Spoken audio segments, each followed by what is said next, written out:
सन 680 ईस्वी। तपता हुआ रेगिस्तान, चारों तरफ रेत ही रेत। यह था करबला का मैदान, जहां इतिहास की सबसे दर्दनाक और प्रेरणादायक घटनाओं में से एक घटने वाली थी। इमाम हुसैन एएस, जो पैगंबर मोहम्मद सल्लल्लाहु अलैहि वसल्लम के नवासे थे, सत्य और न्याय के लिए अपने परिवार और साथियों के साथ मदीना से निकले। उनका उद्देश्य सत्ता हासिल करना नहीं था, बल्कि इस्लाम के मूल संदेश को बचाना था। जब उनका काफिला करबला पहुंचा, तो उन्हें रोक दिया गया। उनके साथ महिलाएं, बच्चे और बुजुर्ग भी थे। कुछ ही दिनों में दुश्मन की सेना ने फरात नदी का पानी बंद कर दिया। रेगिस्तान की गर्मी में प्यास हर पल बढ़ती जा रही थी। बच्चों के होंठ सूख गए थे। छोटे छोटे बच्चे पानी के लिए पुकार रहे थे, लेकिन इमाम हुसैन एर्स और उनके साथी धैर्य और सब्र के साथ अल्लाह पर भरोसा रखते रहे। 10 मुहर्रम, जिसे आशूरा कहा जाता है, की सुबह आ गई। इमाम हुसैन एस के साथ केवल कुछ दर्जन वफादार साथी थे, जबकि सामने हजारों सैनिकों की सेना खड़ी थी। एक एक करके उनके साथी मैदान में गए और सत्य के लिए अपनी जान कुर्बान कर दी। हर शहादत के साथ करबला का मैदान और भी दर्दनाक होता गया, लेकिन किसी ने सत्य का साथ नहीं छोड़ा। इमाम हुसैन अलैहिस्सलाम ने आखिरी बार अपने परिवार को देखा।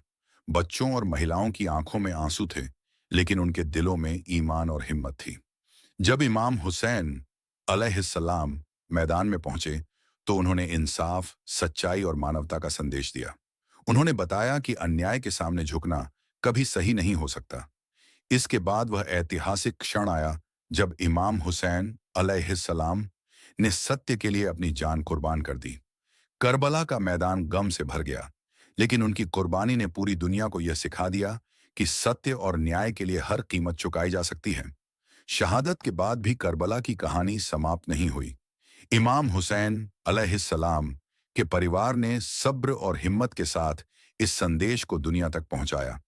उनकी कुर्बानी आज भी करोड़ों लोगों को अन्याय के खिलाफ खड़े होने और सत्य का साथ देने की प्रेरणा देती है।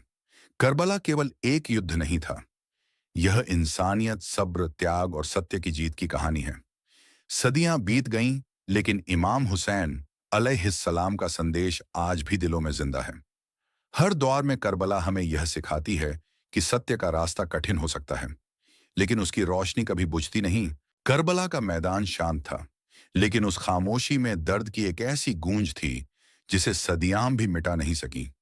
इमाम हुसैन अलैहिस्सलाम की शहादत के बाद उनके परिवार और बचे हुए लोगों को कैदी बना लिया गया। छोटे छोटे बच्चे, जिन्होंने अपने पिता और भाइयों को खो दिया था, अब रेगिस्तान की तपती रेत पर सफर करने को मजबूर थे।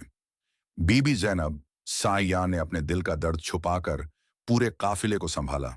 हर तरफ गम था, लेकिन उनके चेहरे पर सब्र और हिम्मत दिखाई देती थी। रात का समय था।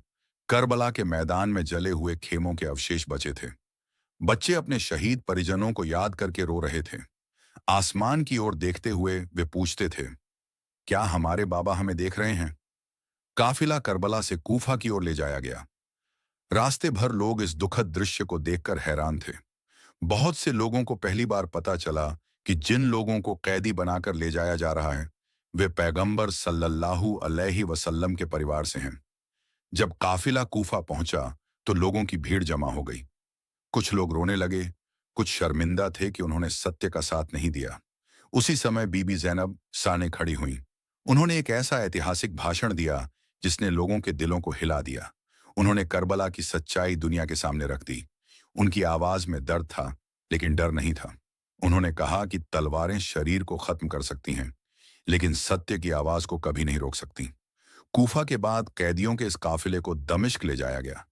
लंबा सफर, थकान और गम के बावजूद किसी ने सत्य का संदेश छोड़ना स्वीकार नहीं किया। दमिश्क में भी लोगों को धीरे धीरे सच्चाई का पता चलने लगा। जो लोग पहले घटनाओं से अनजान थे, वे करबला की कहानी सुनकर रो पड़े। इमाम हुसैन अलैहिस्सलाम की शहादत और उनके परिवार के सब्र ने लोगों के दिल बदलने शुरू कर दिए। समय बीतता गया, लेकिन करबला की याद और मजबूत होती गई। हर साल मुहर्रम आता है और दुनिया भर के लोग इमाम हुसैन अलैहिस्सलाम की कुर्बानी को याद करते हैं। वे याद करते हैं कि कैसे एक छोटा सा काफिला सत्य और न्याय के लिए खड़ा रहा, चाहे सामने कितनी भी बड़ी ताकत क्यों ना हो। आज भी करबला का संदेश वही है। अगर सत्य और अन्याय के बीच चुनाव करना पड़े तो सत्य का साथ देना चाहिए। अगर इंसाफ के लिए कुर्बानी देनी पड़े तो पीछे नहीं हटना चाहिए। और अगर पूरी दुनिया खिलाफ हो जाए तब भी सही बात पर डटे रहना चाहिए।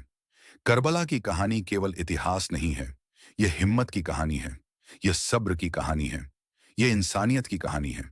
और यही वजह है कि सदियों बाद भी जब कोई या हुसैन कहता है तो लाखों दिलों में करबला की याद फिर से जिंदा हो जाती है।